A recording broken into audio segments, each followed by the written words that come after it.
Ide por todo o mundo e pregai o evangelho a toda criatura. Marcos 16:15. Precisamos compreender profundamente o significado e a urgência desta comissão que nos foi confiada, pois não é apenas um chamado para aqueles que desejam, mas uma ordem imperativa para todos nós. A grande comissão não pode, em hipótese alguma, se transformar na grande omissão. Somos chamados não apenas a testemunhar com palavras, mas com a nossa própria vida transformada pela fé em Cristo. Pois como poderá crer naquele mundo de quem não ouve falar? E como ouvirão, se não houver quem pregue?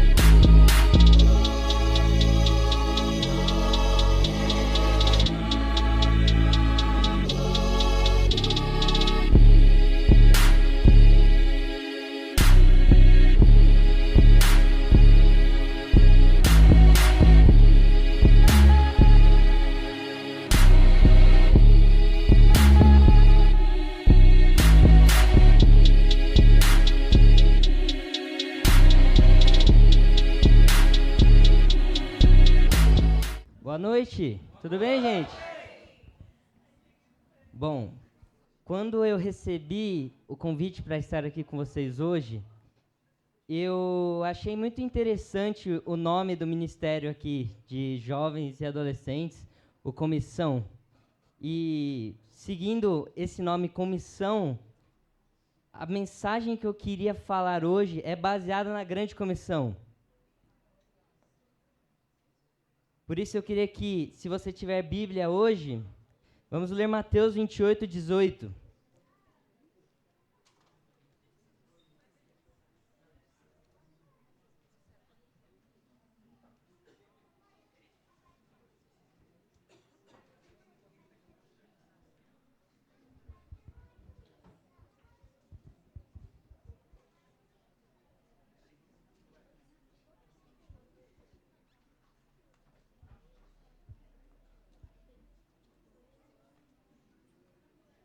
Mateus 28:18.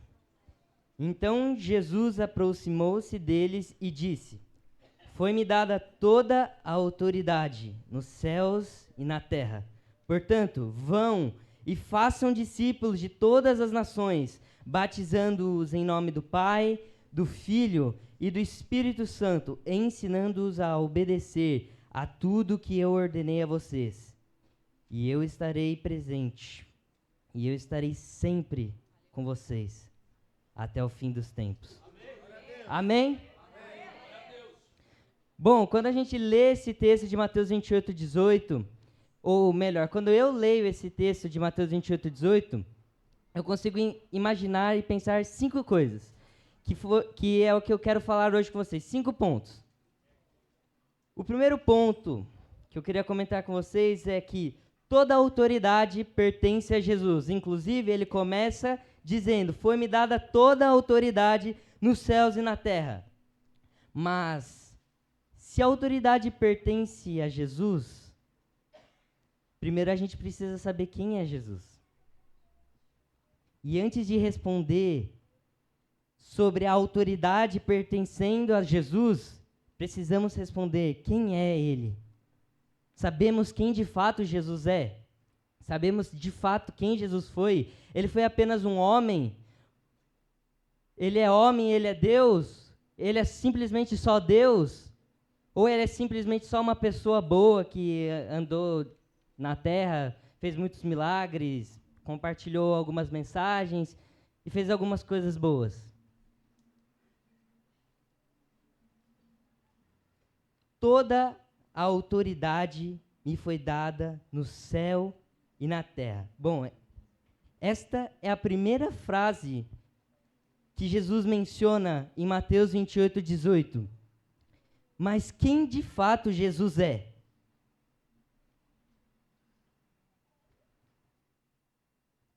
Quem já viu The Chosen aqui? Todo mundo sabe The Chosen, a série The Chosen? Bom, a gente tem uma imagem de Jesus, certo? Sim. Quando alguém pergunta, como é Jesus para vocês? Geralmente, o Jesus mais fresco na memória que nós temos é do The Chosen, correto? Sim. Ou até mesmo aqueles que vão relembrar a paixão de Cristo. Bom, eu tenho uma triste notícia para dizer para vocês. Esse não é o Jesus das Escrituras. Mesmo que o ator tenha feito uma ótima atuação, mas esse não é o Jesus que nós conhecemos das Escrituras. Ele é apenas um seriado, é apenas uma série que foi inspirado na Bíblia. E quando nós observamos Jesus, nós conseguimos imaginar duas realidades: o seu lado humano e o seu lado divino. E eu queria comentar brevemente sobre o seu lado humano e sobre o seu lado divino. Começando pelo seu lado humano. O nascimento de Jesus torna possível a verdadeira humanidade de Cristo, sem a herança do pecado. Pela ausência de um pai biológico, Jesus não era de todo descendente de Adão, por isso ele não herda o pecado. Porque Jesus é homem, mas ele também é Deus. E ao mesmo tempo que ele é homem e ele é Deus, ele não herda o pecado de Adão. Ele nunca pecou. Ele é santo. Ele é digno. E nós precisamos reconhecer isso. Nós precisamos reconhecer que ao mesmo tempo que ele é Deus, ele também é homem. E que ele andou entre nós.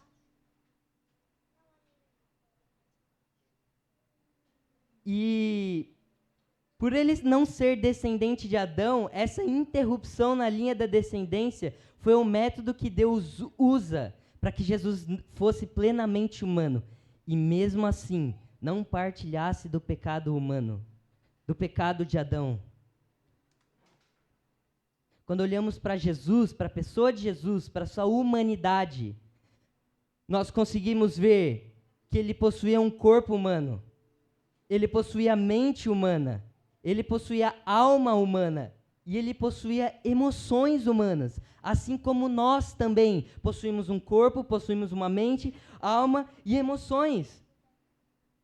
Exemplo: e crescia Jesus em sabedoria e em estatura e em graça para com Deus e os homens. Jesus cresceu, assim como todos nós crescemos e amadurecemos. Jesus também foi criança, Jesus também foi um jovem adulto e Jesus é adulto. João 4,6, ali ficava o poço de Jacó. Cansado da viagem, Jesus sentou-se junto ao poço. Assim como nós também ficamos cansados, Jesus também ficava cansado. Ou seja, mais uma expressão da humanidade de Jesus. João 19:28, depois vendo Jesus que tudo já estava consumado, para que se cumprisse a Escritura, disse: tenho sede. Outra expressão que Jesus era homem. Tenho sede, assim como nós também temos sede. Assim como nós também temos sede. Mateus 4, versículo 2. E depois de jejuar 40 dias e 40 noites, teve fome. Outra característica humana. Jesus teve fome.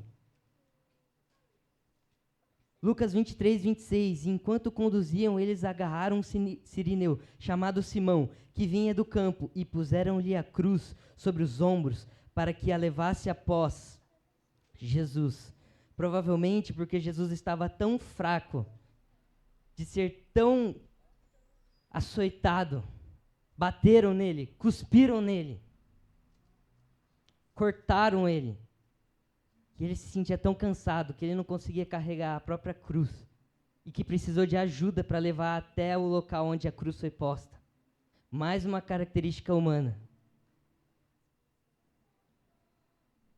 Lucas 23:46, então Jesus clamou em alta voz: Pai, nas tuas mãos entrego o meu espírito, e dito isso, expirou. Aqui nós olhamos no momento da crucificação de Jesus. Jesus morreu. Mais uma ação humana, assim como nós também morremos. Quando é chegada a hora e que o Senhor decide recolher a gente para com Ele, Assim foi com Jesus. Após ressuscitar, ele demonstra várias vezes aos discípulos que possuem um corpo real. Exemplo, Lucas 24, 39 até 43. Vejam as minhas mãos e os meus pés, que sou eu mesmo. Toquem em mim e vejam que é verdade, porque um espírito não tem carne nem ossos, como vocês estão vendo que eu tenho. Dizendo isso, mostrou-lhes as mãos e os pés. E por não acreditarem eles ainda, por causa da alegria e como estavam admirados, Jesus lhes disse: você tem aqui alguma coisa para comer? Então lhe apresentaram um pedaço de peixe assado e ele comeu na presença deles. Jesus, após ter ressuscitado, se apresentou diante dos discípulos com o corpo. E após isso, ele falou, novamente, expressando que ele estava com fome. E ele comeu peixe junto com os seus discípulos. Isso foi alguns exemplos para mostrar que Jesus possuía um corpo humano, assim como nós também possuímos um corpo humano. Só que Jesus possuía uma mente humana. O fato de Jesus ter crescido em sabedoria significa que ele passou por um processo de aprendizado, assim como acontece com todas as outras crianças. Ele aprendeu a comer, ele aprendeu a ler, ele aprendeu a escutar as pessoas, ele aprendeu a entender as pessoas, ele aprendeu a falar, ele aprendeu a se comunicar com todas as pessoas.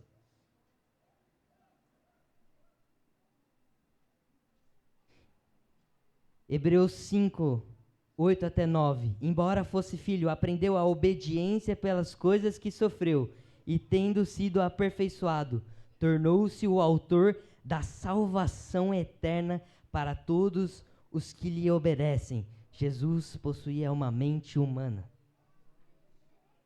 assim como nós também possuímos uma mente humana. Jesus possuía uma alma humana e emoções humanas. João 12, 27. Agora a minha alma está angustiada, e o que direi? Pai, salva-me desta hora? Não, pois foi precisamente com este propósito que eu vim para esta hora. João 13, 21. Depois de dizer isso, Jesus se angustiou em espírito e afirmou: em verdade lhes digo que um de vocês vai me trair. Jesus ficou angustiado, assim como nós também ficamos angustiados.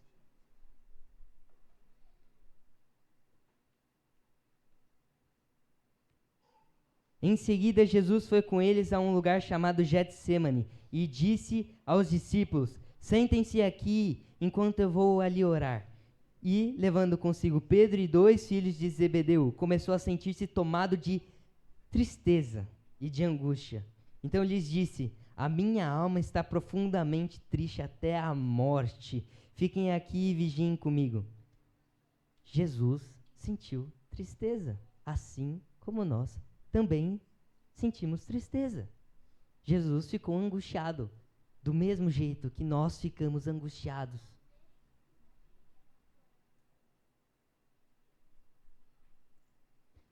Mateus 8:10, passagem do centurião romano. Ao ouvir isso, Jesus ficou admirado e disse aos que o acompanhavam: em verdade lhes digo que nem mesmo em Israel encontrei fé como esta. Jesus sentiu admiração. Ele sentiu admiração pela fé do centurião.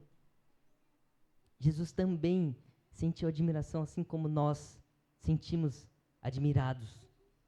E o mais conhecido entre nós, entre os cristãos, João 11:35, o versículo mais curto da Bíblia.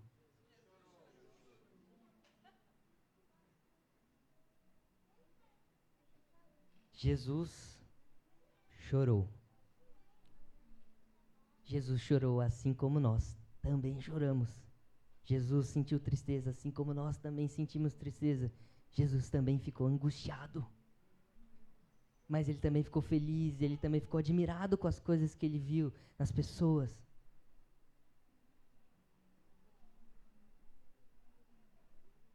Dito isso, nós entendemos que Jesus é homem, que ele é pessoa, que ele é humano, mas do mesmo lado em que ele é humano, ele também é Deus. Para falar da divindade de Jesus, eu queria abrir um texto.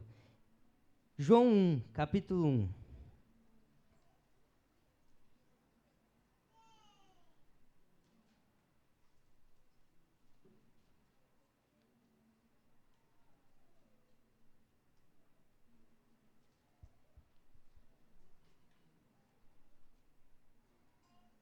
João 1, capítulo 1, versículo 1. No princípio era aquele que é a palavra, ele estava com Deus e era Deus. Ele estava com Deus no princípio, ou seja, a palavra estava com Deus e a palavra era Deus. E ela estava com Deus no princípio, no início de todas as coisas. Versículo 3, todas as coisas foram feitas por intermédio dele, sem ele nada do que existe teria sido feito. Nele estava a vida, e esta era a luz dos homens. A luz brilha nas trevas, e as trevas não a derrotaram. Surgiu um homem enviado por Deus chamado João. Ele veio como testemunha para testificar acerca da luz, a fim de que por meio dele todos os homens crescem. Ele próprio não era a luz, mas veio como testemunha da luz. Estava chegando ao mundo a verdadeira luz que ilumina todos os homens. Aquele que é a palavra estava no mundo, e o mundo foi feito por intermédio dele, mas o mundo não o reconheceu. Veio para o que era seu, mas os seus não o receberam. Contudo, aos que o receberam, aos que creram em seu nome, deu-lhes o direito de se tornarem filhos de Deus, os quais não nasceram por descendência natural, nem pela vontade da carne, nem pela vontade de algum homem, mas nasceram de Deus. Versículo 14. Aquele que é a palavra, ou seja, Deus, tornou-se carne e viveu entre nós. Vimos a sua glória, glória como do unigênito, vindo do Pai, cheio de graça e de verdade. Esse texto está falando de Jesus. Nós entendemos que Jesus é homem, que ele veio para a terra como homem, mas ao mesmo tempo que ele veio para a terra como homem, ele continua sendo Deus, ele não deixa de ser Deus.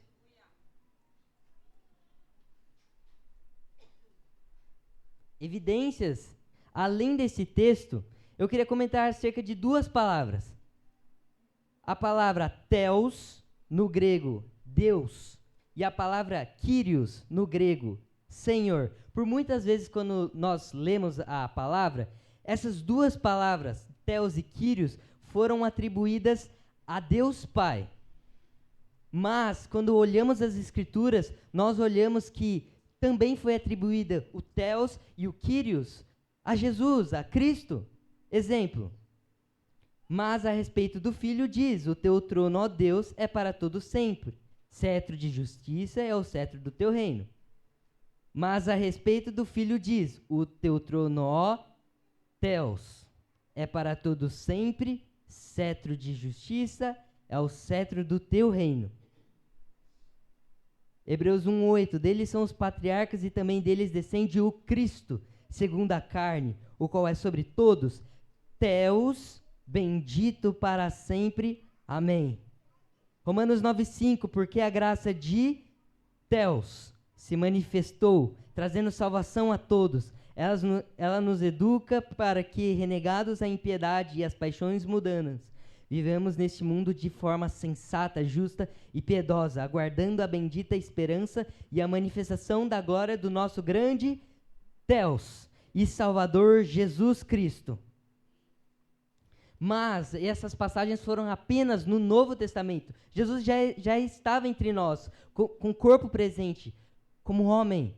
Mas ele também é mencionado no Antigo Testamento como Theos, porque um menino nos nasceu, um filho se nos deu. O governo está sobre os seus ombros, e o seu nome será Maravilhoso Conselheiro, Theos, Forte, Pai da Eternidade, Príncipe da Paz. Ou seja, a palavra Theos é atribuída a Jesus também, não só a Deus Pai. Jesus é Deus. Assim como Theos também foi atribuída a Jesus, Kyrios, que é Senhor, foi atribuída a Cristo. Exemplo. Pois é João que se refere ao que foi dito por meio do profeta Isaías. Voz do que clama no deserto. Preparem o caminho do Quírios, endireitem as suas veredas. Mateus 3:3. Outro texto.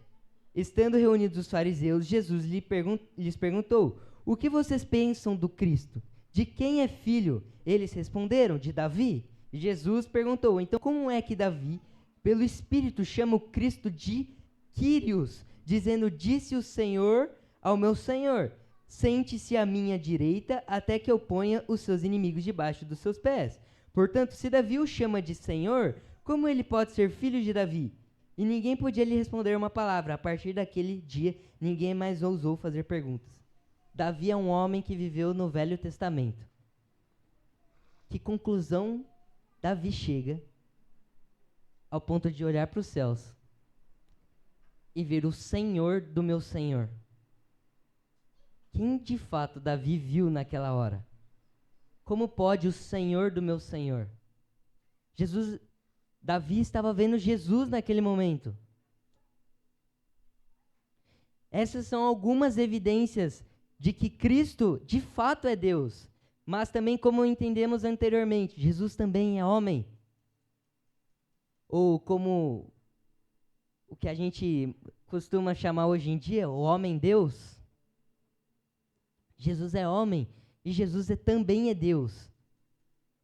E para finalizar sobre esse dilema entre humanidade e sobre divindade, e que Jesus mesmo sendo homem, ele continua sendo Deus, eu queria ler Apocalipse 5.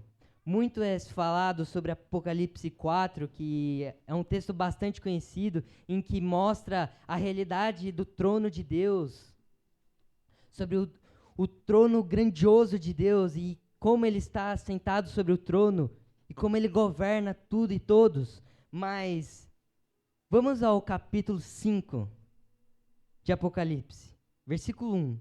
Então vi na mão direita daquele que está assentado no trono um livro de forma de rolo, escrito de ambos os lados e selado com 7 selos. Vi um anjo poderoso proclamando em alta voz: quem é digno de romper os selos e de abrir o livro? Mas não havia ninguém no céu, nem na terra, nem debaixo da terra que pudesse abrir o livro, ou sequer olhar para ele. Eu chorava muito, porque não havia ninguém que fosse digno de abrir o livro e de olhar para ele. Versículo 5.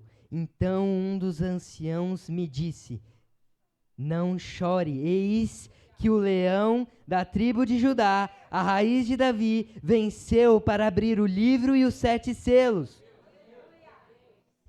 Versículo 6. Depois vi um cordeiro que parecia estar morto. Vou repetir.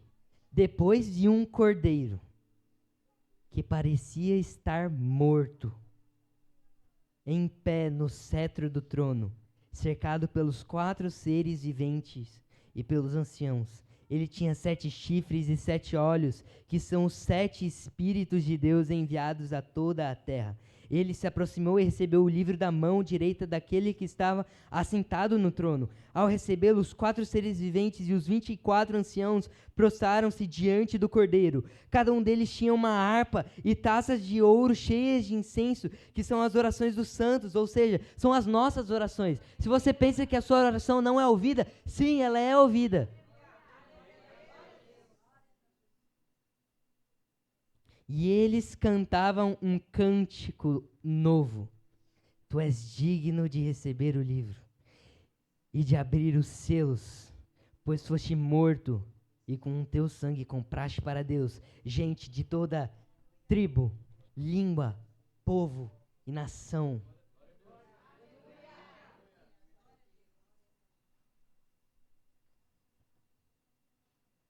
Eis o Cordeiro de Deus, que tira o pecado do mundo. O sangue precioso de Jesus que nos comprou.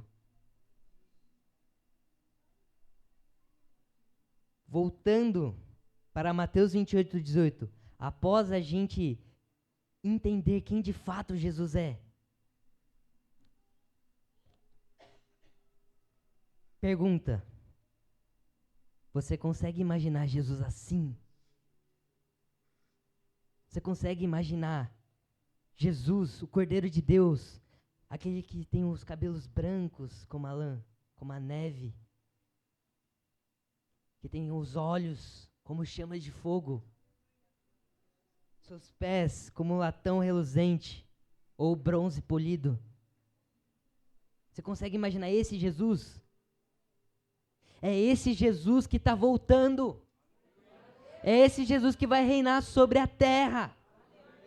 Que vai voltar a pisar os seus pés, assim como ele pisou há 2000 anos atrás. Só que ele vai voltar, não como um cordeiro, mudo, calado, em direção ao abate. Mas ele vai voltar como um leão. E triunfar sobre todos. Vai triunfar sobre a terra. Vai acabar com seus inimigos. Você consegue imaginar Jesus assim? É esse Jesus que nós estamos aguardando, que vai voltar. O general de guerra com manto salpicado de sangue. É esse o Jesus que nós estamos esperando. E eu tenho uma péssima notícia.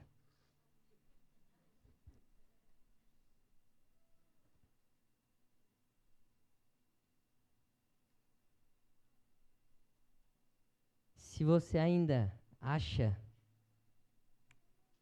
e vê Jesus como um cordeirinho,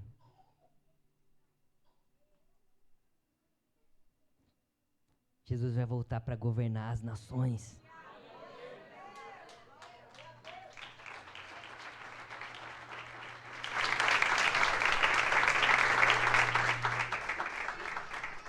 Toda autoridade me foi dada nos céus e na terra. Essa é a afirmação de Jesus. Ele não apenas tem autoridade sobre o universo, mas ele tem autoridade sobre a minha e a sua vida. Mas quantas vezes eu tenho assumir o controle e tomar as decisões sozinhas, sem considerar que Cristo é soberano sobre tudo? Pense nisso. Quando eu entendi que Jesus tem autoridade sobre a minha vida, algo mudou. Isso me deu paz nos momentos de incerteza, de que Cristo, aquele que tem toda a autoridade, aquele que tem sobre as suas mãos todo o controle, ele olha para a gente. E isso me deu mais coragem e ousadia para viver, sabendo que o Rei dos Reis está comigo. O Rei do Universo. Aquele que criou todas as coisas.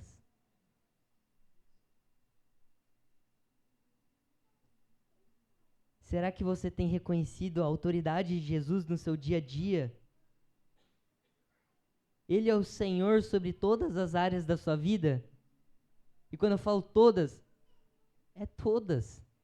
Não é só no seu meio familiar, quando você está diante dos seus amigos, ou quando você vem para a igreja, quando você tem as reuniões caseiras, a célula. Em todos os momentos. O seu caminhar diário tem que expressar Cristo.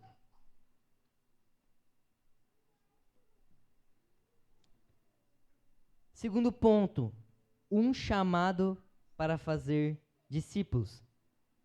Portanto, vão e façam discípulos de todas as nações.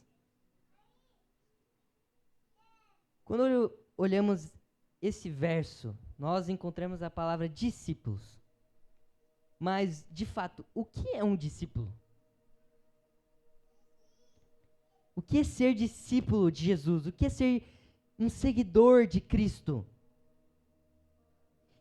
Discípulo é uma pessoa que entende quem Jesus é e passa a dedicar toda a sua vida e entrega totalmente a Ele. Mas o verdadeiro discípulo de Jesus é aquele que reconhece que é ruim, que é mau, e que necessita de Deus, que necessita da sua bondade, que necessita do seu perdão. E graças a Deus, nós somos redimidos e perdoados. Só que Jesus diz: vão e façam discípulos. Pergunta: Jesus sugere ou ele ordena? Ou seja, ele nos ordena, vão. Mas às vezes pensamos que esse chamado é só para missionários ou pastores. Mas a verdade é que ele é para todos nós, os discípulos de Jesus, que reconhecem o chamado que Deus tem. Eu confesso que muitas vezes me senti inseguro, pensando: será que eu estou pronto? Será que eu sou um discípulo de Jesus? Eu sou suficiente?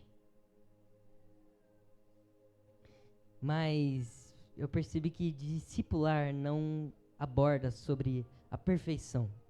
É sobre caminhar com pessoas, mostrando Cristo a cada dia, a cada passo. É o vida na vida. É estar presente. Mas ao mesmo tempo que esse vida na vida pode ser bom, ele também não é legal.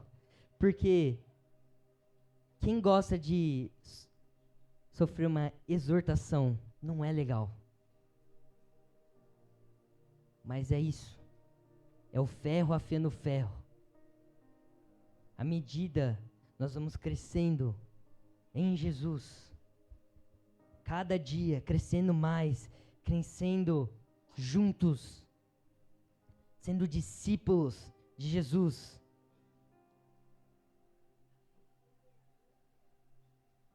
Será que você está disposto a sair da sua zona de conforto e responder a esse chamado de ser discípulo de Jesus?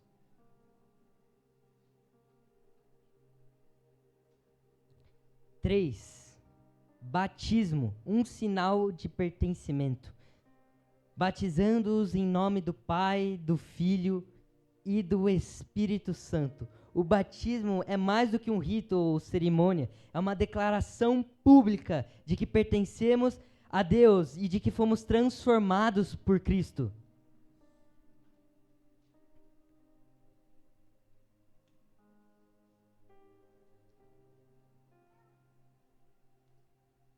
É uma decisão que você tem que tomar.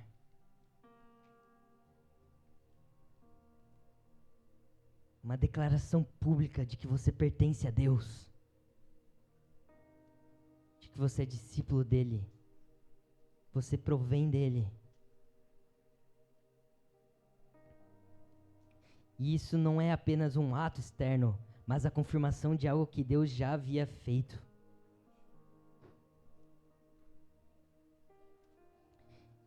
Se você já foi batizado, sua vida reflete essa transformação. Se você já foi imergido nas águas, reconhece Jesus como seu suficiente Senhor e Salvador, você reflete essa transformação na sua vida por qualquer lugar que você vá. Seja na sua escola, no seu trabalho, na sua faculdade, ou seja em um restaurante, na sua casa, seja qualquer lugar que seja, você reflete que Jesus transformou a sua vida. E se você ainda não foi, que tal dar um passo de fé? Que tal ser batizado? É uma decisão que você tem que tomar. Você quer isso na sua vida? Você quer ser transformado por Jesus?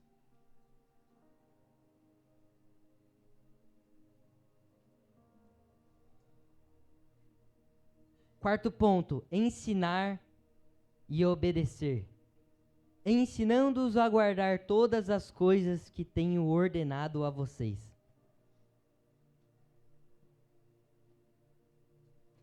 Essa parte é desafiadora, porque não é sobre apenas conhecer.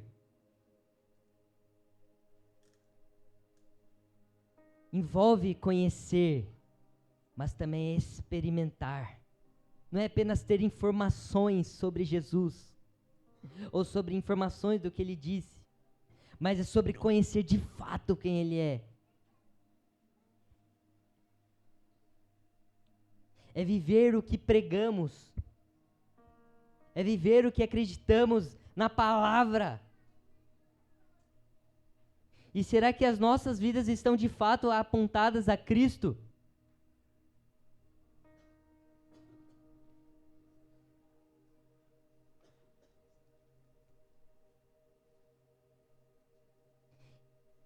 Mas é muito fácil falar sobre a fé. Mas viver isso no dia a dia é difícil. É muito difícil. É um desafio muito grande.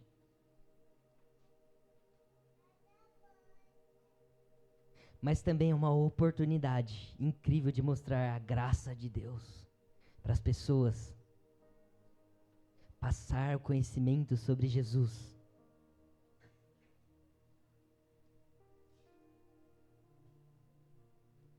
Ensinar a guardar todas as coisas que tenho ordenado. Pergunta: você tem vivido de forma que os outros vejam Cristo nas suas ações? Sua obediência a Deus está apontando para Ele? Seu modo de viver reflete Jesus? As suas palavras que são ditas reflete Deus?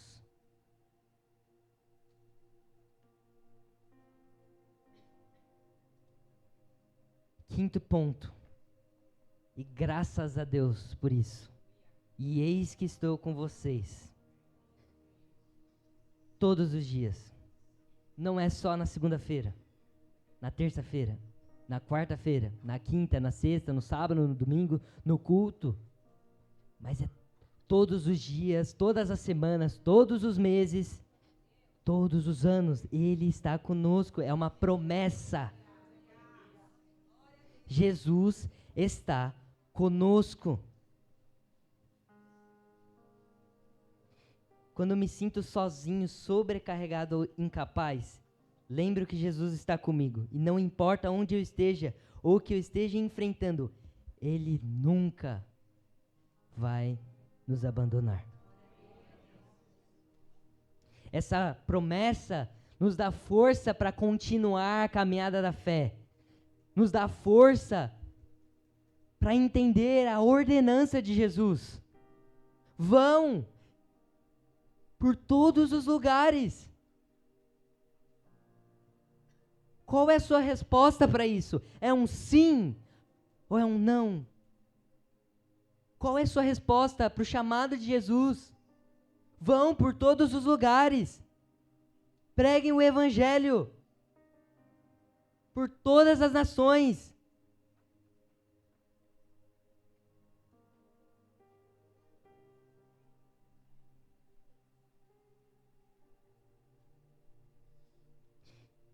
E o mais legal de tudo isso é que Ele nunca, vou repetir, Ele nunca vai nos abandonar.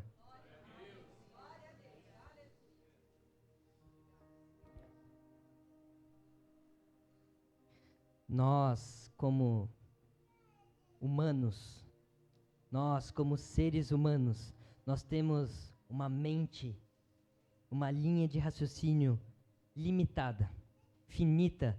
Nós conseguimos pensar até um certo ponto e a partir dali, e não conseguimos mais pensar em nada. Pergunta: você consegue imaginar na eternidade? Vou repetir. Você consegue imaginar a eternidade? E mesmo que você responda, sim, Samuel, eu consigo pensar. Eu não consigo pensar na eternidade.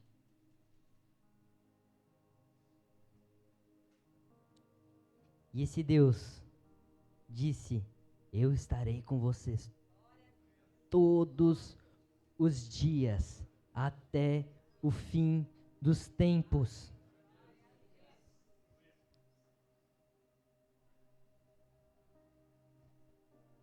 Paulo, em 1 Coríntios capítulo 13, vai dizer que o nosso conhecimento é limitado, assim como a nossa profecia também é limitada. Ou seja, nós não conhecemos tudo. Imagine Paulo, expert nas escrituras, sabia muita coisa. Ele diz que o nosso conhecimento é limitado. E Jesus vai nos dizer, em João 17, e a eternidade é esta, que conheçam a Deus e aquele a quem enviou, Jesus Cristo. Pergunta, você consegue imaginar na eternidade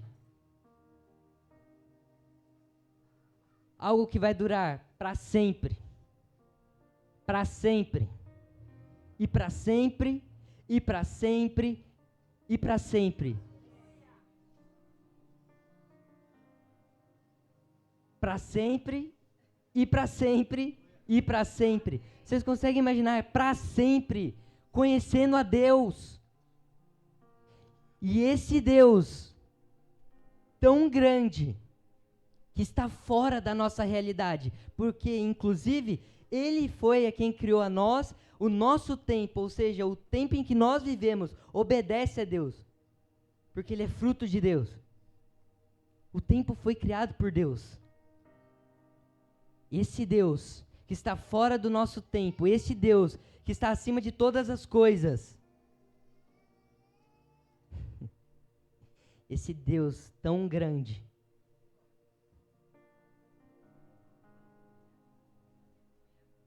encarna em um homem e começa a conviver com as pessoas e começa a ensinar sobre algumas coisas, sobre Ele, sobre a eternidade, sobre a vida que virá ainda.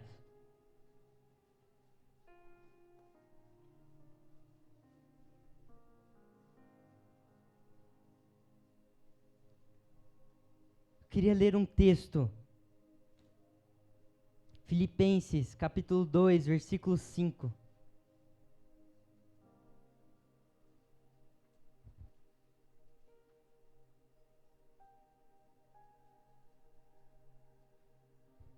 Diz assim, seja a atitude de vocês a mesma de Cristo Jesus, que embora sendo Deus, não considerou que o ser igual a Deus era algo a que devia apegar-se, mas esvaziou-se a si mesmo, vindo a ser servo, tornando-se semelhante aos homens. E sendo encontrado em forma humana, humilhou-se a si mesmo, e foi obediente até a morte e morte de cruz. Por isso Deus o exaltou à mais alta posição e lhe deu o nome que está acima de todo o nome, para que o nome de Jesus se dobre todo o joelho nos céus, na terra, debaixo da terra, e toda língua confesse que Jesus Cristo é o Senhor, para a glória de Deus Pai.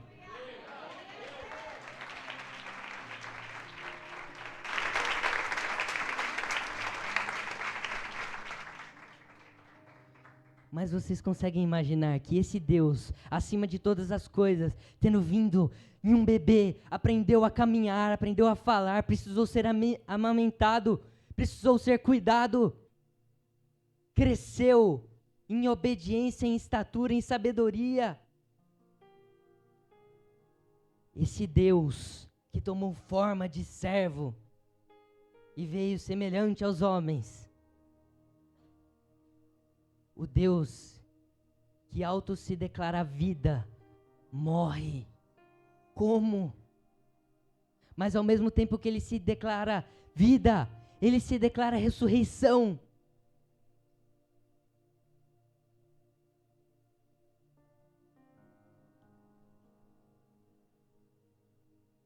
Esse é Jesus.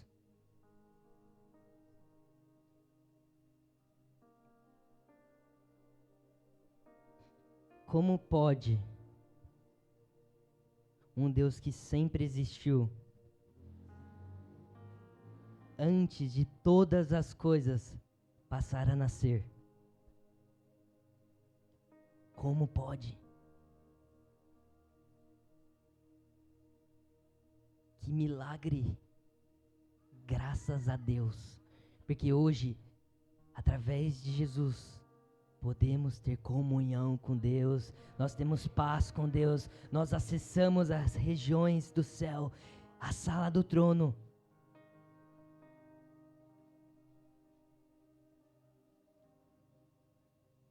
E depois que Jesus diz, Mateus 28:18, sobre ir no processo fazendo discípulos, ensinando-os a guardar, a batizar todos.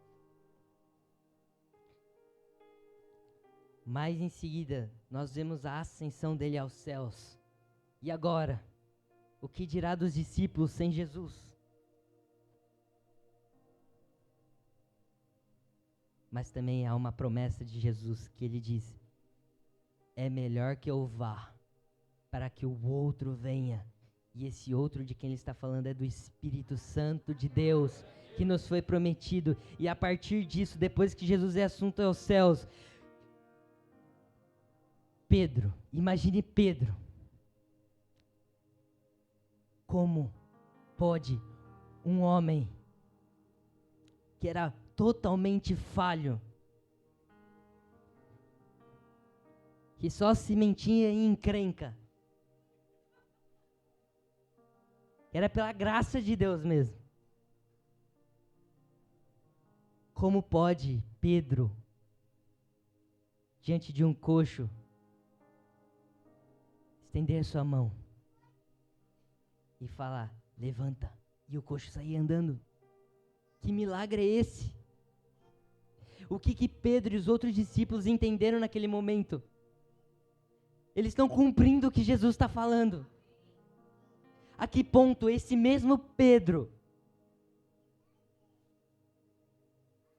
em que a sua sombra, e quando as pessoas passavam por essa sombra, curava as pessoas. Que poder é esse? Mas a verdade é que esse poder não provém de Pedro. É o próprio Espírito Santo de Deus.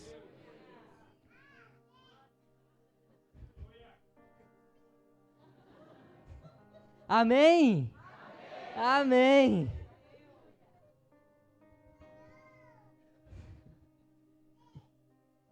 O que leva os discípulos de Jesus a fazer tudo o que eles estavam fazendo? Eles entenderam algo. Eles deixaram tudo para trás. Eles entenderam quem era Jesus. Eles entenderam quem de fato Jesus é, sobre o que ele estava falando, sobre o que ele queria expressar. Mas não era eles que estavam fazendo as coisas, as obras, as maravilhas. Era o próprio Espírito Santo agindo na vida deles.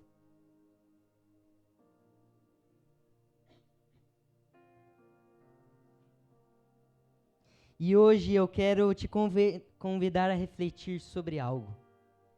Qual parte desse texto está te desafiando mais?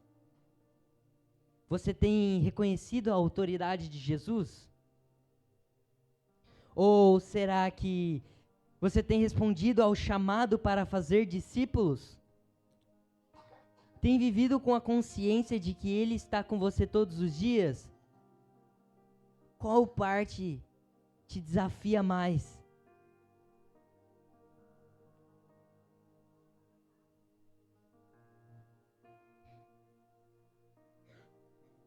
Reflita sobre isso e comece a examinar. Comece a examinar. E como nós somos igreja, somos corpo de Cristo, aquilo que eu tenho dificuldade, eu posso falar assim: Felipe, me ajuda nisso. Eu estou com dificuldade de fazer discípulos. Caminha comigo. Só que a verdade é, não é seu discípulo. não é nosso discípulo. O que nós temos visto hoje em dia com frequência é pessoas querendo discípulos para eles mesmos. Só que esse não é o convite de Jesus. Fazei discípulos. Não é nosso discípulo, é discípulo para Jesus. Em que esse discípulo para Jesus vai entender isso, e a partir disso, ele vai ter a mente transformada do que é ser discípulo e fazer outro discípulo, e essa pessoa vai ter a mente transformada e também vai fazer outro discípulo. E assim, novos discípulos de Jesus vão aparecendo, e assim vai multiplicando. Um exemplo, eu tenho 18 anos. Imagine que o Senhor decida me recolher com 88. Quantos anos de vida eu ainda vou ter? Eu ainda tenho 70 anos de vida. Imagine que durante um ano eu gaste a minha vida por completo apenas a fazer um discípulo para Jesus. No resto do que eu tenho, quantos discípulos eu vou ter para Jesus? 70. Aqueles que vão ter 50 anos vão fazer 50 discípulos para Jesus. Aquele que ainda tem 20 vão fazer 20 discípulos para Jesus. E esses vão fazer mais discípulos, e esses vão fazer mais discípulos, e assim a igreja vai crescendo. Repito, não é nosso discípulo, é discípulo para Jesus. E esse é a pior das coisas. Fazer discípulos para a gente. Não. Não. A gente tem que olhar para Jesus. Os olhos fixos em Jesus, no homem Deus, no Deus homem, que estava antes da eternidade. Antes do princípio, antes de todas as coisas serem feitas, olharmos para Ele, caminharmos em uma vida olhando para Ele.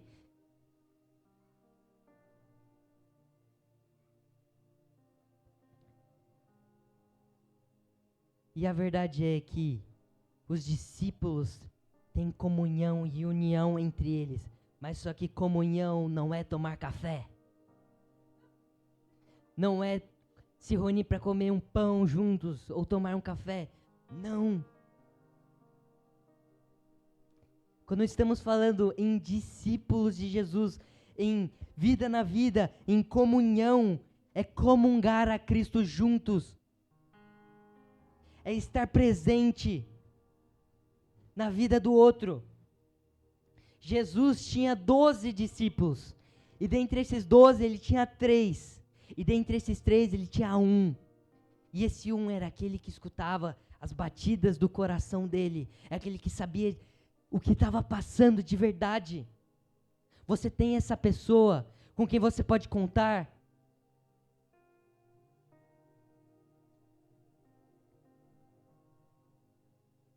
Comungar Cristo juntos, sermos discípulos, irmos por todas as nações, batizando-os em nome do Pai, do Filho, do Espírito Santo e ensinando-as a guardar todas as coisas que vos tenho ensinado.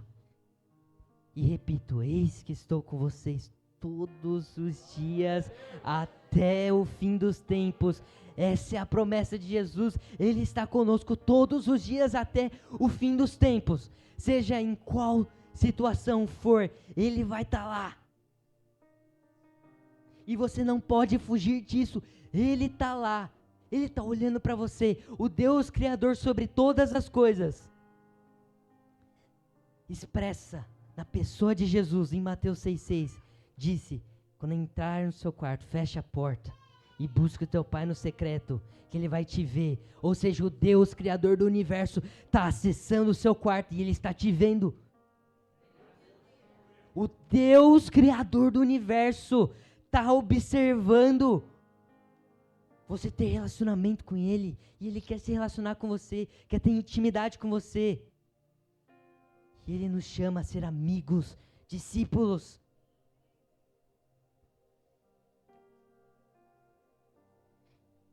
E eu quero orar nesse momento agora. Vamos ficar todos de pé, vamos orar agora nesse momento para que a gente seja de fato discípulos de Jesus, de fato amigos de Jesus, aqueles que reconhecem a sua autoridade, aqueles que vão para qualquer lugar e reconhecem a sua autoridade, expressam a sua autoridade.